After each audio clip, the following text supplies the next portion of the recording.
Hello, everybody. I'm Barbara Halsey, President of the Allegheny Arts Council, and I am thrilled to be here to chat with some of the cast members of the upcoming holiday play, A Christmas Carol, the Charles Dickens classic, to be presented by the Allegheny Community Theater and performed at the Allegheny Community Auditorium December the 6th, 7th, and 8th. Welcome, gentlemen. I want to talk with each of you about your roles in the play, but let me begin with you, Brant. Brant Burgess is a longtime Allegheny County resident and the owner of Thistle Meadow Winery, located in Laurel Springs. Brant will be playing the main role of Ebenezer Scrooge. Brant, would you first introduce your fellow cast members who are here with you and tell us where they're from, as well as the roles they'll be performing in A Christmas Carol? Gladly. Thank you, Barbara. Yes, to my right is seated Baron Cooper. He's from Ashe County. Baron will be playing the part of the Ghost of Christmas Present. And over to my left is our two men from Virginia. The first one, the nearest one to me, is Mason Blevins, who will be playing the role of Bob Cratchit. Mason is from Independence, Virginia, and seated next to him is Patrick Butler. Patrick is from Fancy Gap, Virginia, and he'll be playing the role of Jacob Marley.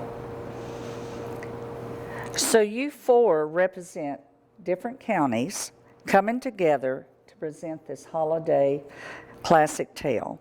That's remarkable. About how many people are in the cast? Oh gosh, about 30, really. Yeah, I would say about 30. And that doesn't count people behind the scenes too, so. And how many of those cast members also are from outside Allegheny County? At least a third, I would say. Yeah. Maybe a half. More. Yeah. It is amazing to me that all of you have come together from surrounding counties to do this great community benefit for Allegheny County. And how wonderful. It's bringing communities together. Thank you for that. It's a classic tale, Barbara. I mean, who doesn't know the story of Ebenezer Scrooge and his redemption, and he gets scared to death by his old partner, Jacob Marley. He does a lot. Yeah, he does that a lot. So whether you're from Ashe, Grayson, Fries, Allegheny, everybody knows A Christmas Carol. Brant, tell us a little bit about your role. How do you feel about playing perhaps the most notorious Christmas curmudgeon in the history of literature? Well, you know, I was kidding my wife of nearly 25 years, and I said, Amy, you know, I've been in training for this role for quite a long time, and I have you to thank for it. She didn't think too much of that comment. But in all reality, you know, given the importance of the role, it's really quite an honor to be able to play this role of Scrooge. There are tons of lines for me to remember, and there's probably going to be a time when I'm on stage I'll blank out, but someone will probably nudge me, I hope, Bob or Ghost or Jacob. Yeah. It's really a tale of redemption, and the thing I like about the character of Scrooge is it shows, well, it's a message of hope. It shows that someone can really improve their lives. Someone can change. The ability is there to change if you want to. I think that's the central message, at least from where I sit. Baron, tell me about your particular character, the Ghost of Christmas Present. You know, I get to play the Ghost of Christmas Present. He's really fun-loving. He's happy most of the time. I think that he kind of represents the joy that Scrooge is missing in his heart. But he's also there to put Scrooge on the correct path and show him what could come. He's not quite the Ghost of Christmas Future, so he's not that far ahead, but you know, he's showing where things are right now. He's not quite the Ghost of Christmas Future. We have the Ghost of Christmas Future, but he's showing him things that are occurring right now at this time and kind of giving him a view of what may come, but not with the dire consequences quite there. So he's kind of the good side of Scrooge, but he also shows him the sad parts that are yet to come. And I noticed that you have grown a beard to get ready for this role. I have grown a beard to get ready for the role. And how long have you been working on that? About a month. So I grow a beard pretty fast. Impressive. Mason, I noticed that you're the youngest of the group, and I've been talking to you before this interview, and I'm so impressed with what you've done at your young age.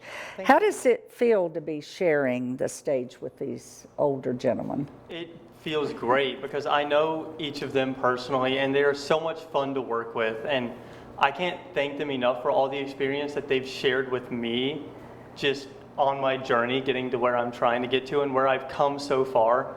Because each thing I've taken has been from somebody that I've met. Each thing that I've learned or used on stage in the next production, I've learned or shared with somebody that I've worked with, somebody that I've seen on stage. It feels absolutely great getting to share a stage with just about everybody. So with age comes wisdom.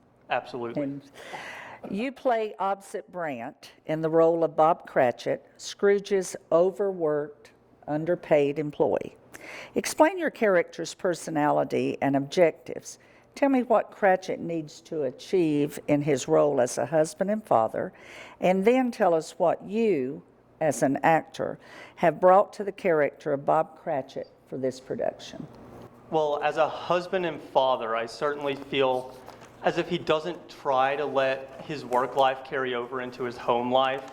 He certainly tries to separate the two as much as he can. He doesn't want to let his kids know how awfully Scrooge treats him. Thank you, Brant. He certainly represents a character of minimum wage, I believe, and how hard it is to survive off of that. But overall, I think his personality, he's pretty happy. He's nervous around Scrooge. He doesn't want to do anything to mess up his job. If he loses that, he's not going to have a whole lot. But when he's home, when he's with his family, when he's looking around, it really brings joy to his heart to see his family happy. Wonderful.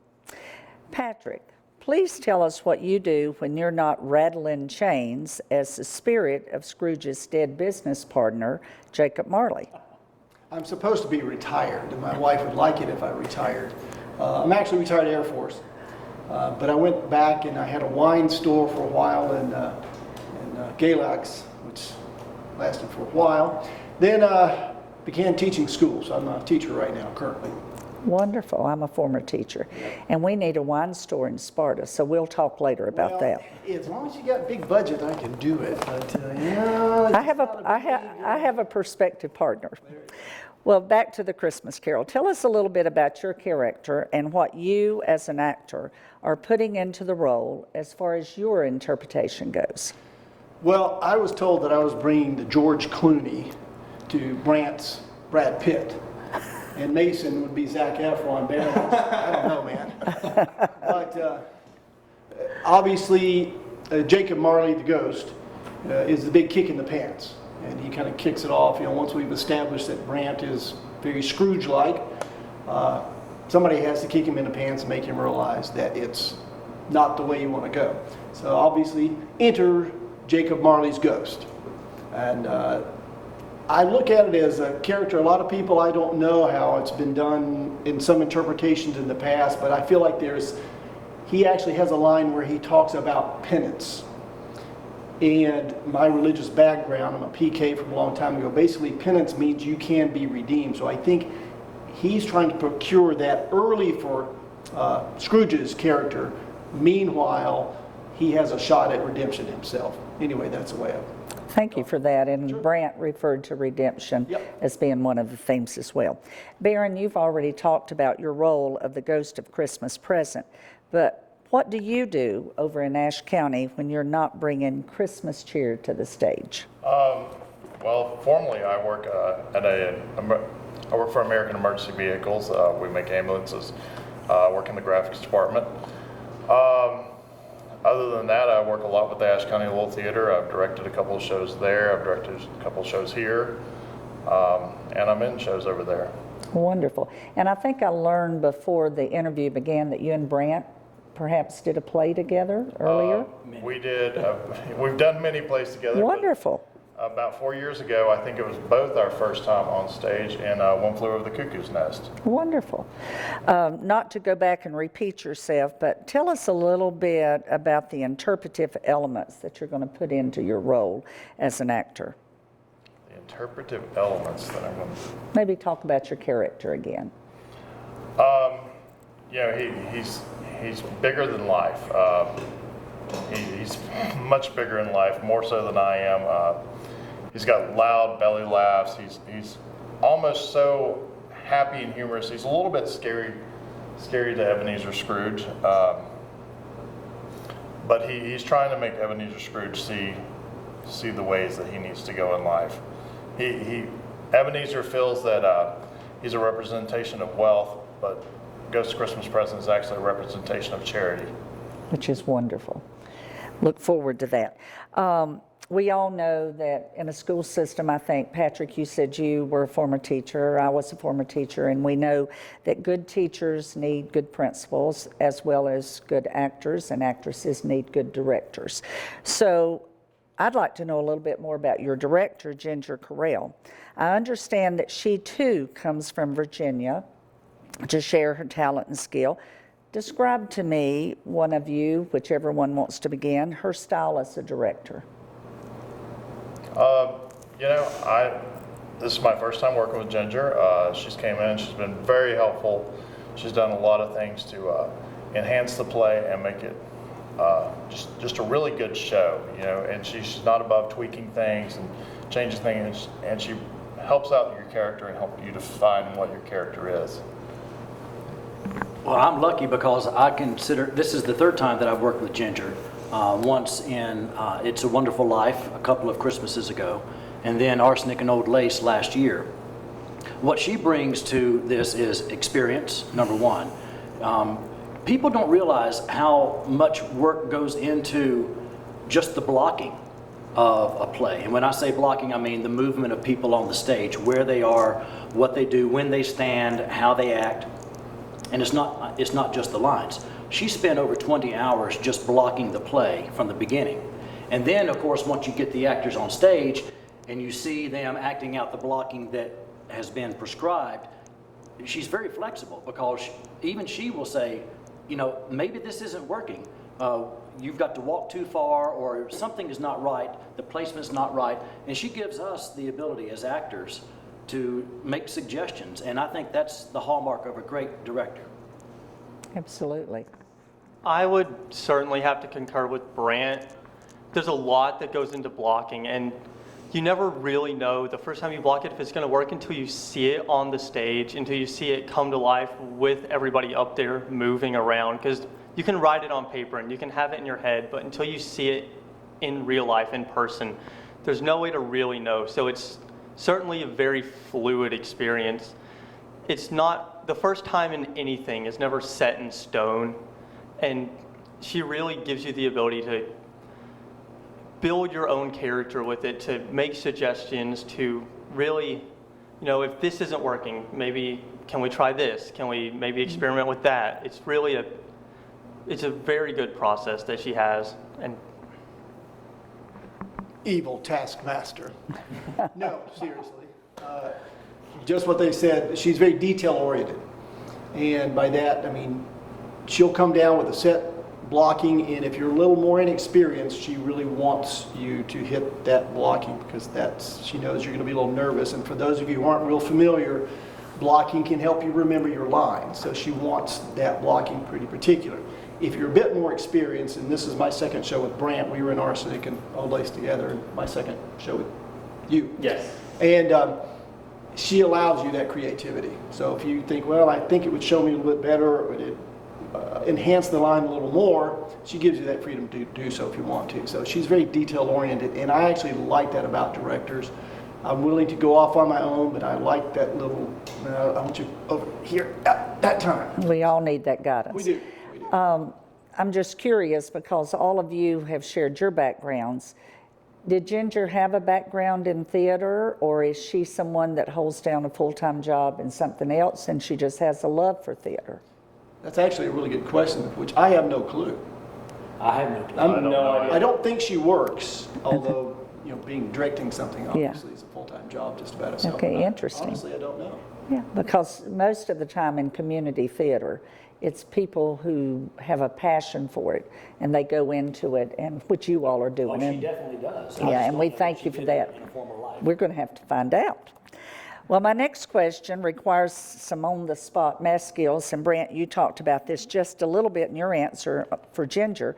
Just one of you make a guess as to the number of hours of rehearsal that the cast and crew will have put into preparing this play by the time they present it. Oh, wow. You mean total man hours?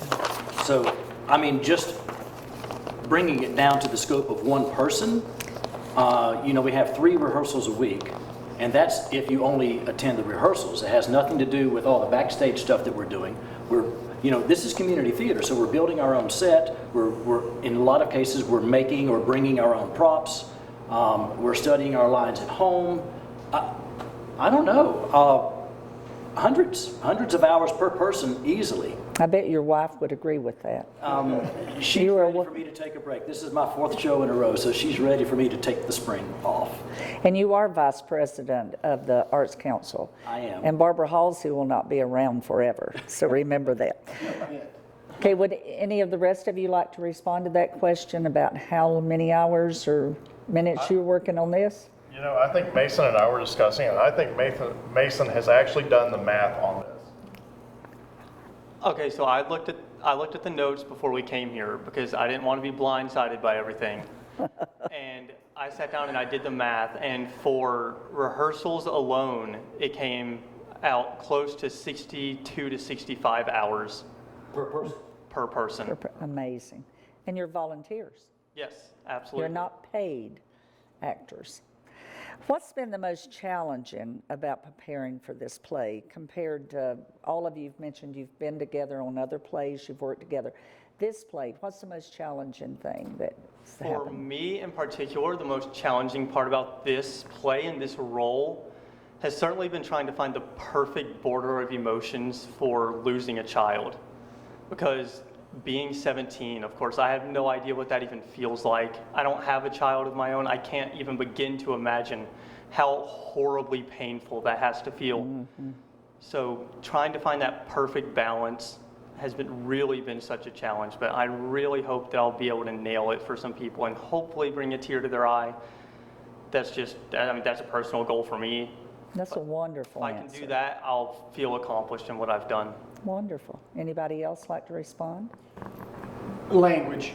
It's not written in current style, vernacular, so learning the meaning behind some of the phraseology, and I'm sure Brant has had it worse than any of us because of the massive amount of lines, and I feel for him, I've been there. It's getting the phraseology right on those lines because they are so worded so particularly, and there's a meaning behind them, and that's the reason the author wrote them. So trying to get those nailed down, I think for me was the toughest part. I can yell and be grumpy like anybody's business. That's pretty easy, but the language, on the other hand, I don't know. Barry? I don't know. You've had to grow the beard. Growing the beard, obviously, but it's challenging for me to play this character because it's a little bit out of my comfort zone. I'm a little bit of an introvert, and Christmas Present is definitely not an introvert. Having to learn how to belly laugh on cue loudly, that's been a challenge. Working with Brant is always a challenge. No, I'm kidding. But when Matter of fact, I'm gonna let. excuse me, when we step out of our box, we grow Oh, yes. and we learn. Oh, yes. And so you are taking that step, which is course. wonderful, wonderful. We'll let Brant respond to his challenge. Well, there are several challenges, the least of which is the script itself. Just as Patrick mentioned, the language is, it's antiquated and it's kind of convoluted. It's almost like talking as if you're Yoda. You put the subject and the verb in different order, and it's really weird. But that's not the least of it. One of the biggest challenges is building the set. The set has been quite a challenge in itself, and there's particular attention that's being paid to the clock. Right center stage, right above the entrance door for all of our scenes is a great big clock. It's over 2 feet wide, and we refer to it in the script a lot as far as, when is the ghost going to come, what time is it, and you hear the Westminster chimes all the time. To be able to get a clock that can be set correctly from behind the face of the clock. Now that has been a technical challenge. And I hope no one falls off a platform.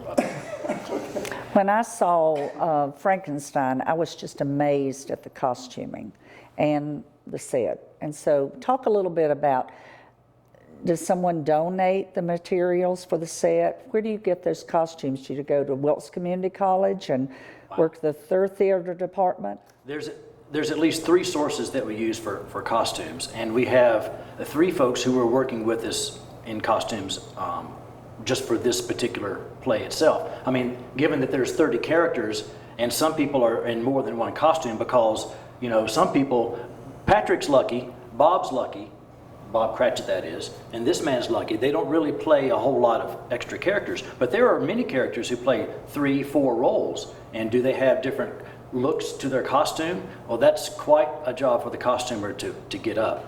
And so we have, we're borrowing Rebecca from ACLT, Ashe County Little Theater. We're borrowing Heather Dean from Wilkes Playmakers. We've got Cherie, who is here, Mrs. Choate, who teaches English and drama at the high school. So the 3 of them are cobbling together, along with our own stuff that we're bringing from home, all these costumes, and it is remarkable. We start technical week very soon, and we'll be expected to be in costume as early as today. We have a rehearsal today at 2:30, and we're supposed to be wearing what we can for that. It's going to be interesting. You know, Scrooge has to change out of a nightshirt and put on his pants. I'm basically getting dressed in front of the crowd. That is a thrill, let me tell you. Yeah. Well, let's talk a little bit about that, because here we are in a county of 11,000 people. And Bran and I both grew up in this county. We did. And we know how lucky we are to have the auditorium. Seats 900 and something. What are the challenges of working with that wonderful space? It's a great space to have for a county our size, but I'm sure there's some challenges there. There are some challenges. I think one of the most significant ones is one of lighting. When the symphony used to come here, they were running out of room and simply couldn't put all of their pieces on stage, and they requested that we enlarge the stage. So if you remember, it was 20, 30 years ago, we Right. removed, I think, the first 3 or 4 rows of seats and extended the apron out to make the stage larger, which was great for the symphony, but the problem was the light bar that was already permanently installed up above, well, now that the stage has come forward into the audience, now those lights are directly on top of the action on the stage, which creates a lot of bad shadows because the lights are not at the proper angle. So that's one of the challenges that we have. Another one is simply one of just comfort, heat. The furnace is very old. It does not run automatically. Someone has to go into the furnace room and punch the reset button every hour to ensure that we have heat. That's another challenge. What about, and I noticed this at Frankenstein, the sound. I thought it was great, and I was about midway. How do you feel about that? Well, we do have a very good sound system for what we do have. But you know, there's always a wish list that actors and directors have, and that would be one for wireless microphones. Most every other place that I've worked, whether it's Wilkes or Ashe or Galax or wherever I've been, we've always been mic'd. And you've always got that 1 or 2 line that is so important, the audience absolutely must hear it. And if that actor doesn't deliver it well enough, doesn't project well enough, doesn't enunciate well enough, then you're going to miss that whole line. If we had some wireless microphones, that would be ecstatic. That would be wonderful. But the best wireless microphones cost about $500 per set. So, you know, what do you spend your money on, right? So we have some challenges to work on. We do. And we're very lucky to have been able to borrow a lighting set, the actual control board from Ashe County Little Theater. The one that we have was not programmable. It was totally manual. So in the production of Frankenstein, we had a young man who was physically moving the dimmers up and down to create the effect that you wanted. Nothing was pre-programmed. Well, now with this board that we've brought in from Ashe County, because they've recently upgraded theirs, we now have the Wonderful. ability, at least in this show, because they're letting us borrow it for the show, to actually program in the lighting cues. So now the person, all he has to do is look at the script in the tech booth and say, oh, I see the scene is coming up where Bob Cratchit does his thing, hit go, here we go, we got new lighting. Wonderful. Well, I also noticed in Frankenstein, because this is a challenge, we have a 900-seat auditorium, and we'd all love to sell 900 tickets. But if we sell 200, it's really hard to get that intimacy in a huge theater. And I thought it was so clever the way you blocked off the outer aisles and kept us all in the middle. And it made us feel like we were closer. Well, it's not only that, but I think it's about sight lines too. You know, there are certain, when you build a set, there are certain avenues of vision that have a view to backstage that we don't want the audience to have. So if you restrict the seating to the central instead of allowing it in the wings, then that makes all the difference. Okay, thank you. Brant, we're going to talk about another challenge. As president of the Arts Council, we love it when you get up on stage and whichever person announces it, that you let them know we are a sponsor. And we are very happy to be the sponsor of this. But we need to talk about tickets. We'd love to see you sell 900 tickets.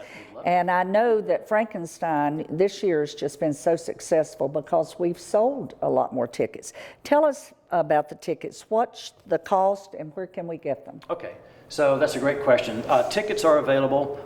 You can buy them online right now if you just go to our website, which is AlleghenyCommunityTheater.org. You can go to the tickets page and you can go ahead and purchase adult or student tickets. Tickets are the same price online as they are at the door. I think one of the things that needs to be known about the seating is that it's pretty much festival seating. There's no assigned seats. So if you want to get front row seats, you need to be the first person there. So whether you buy them at the door or you buy them online, the ticket prices for adults are $12. For students, it's $8.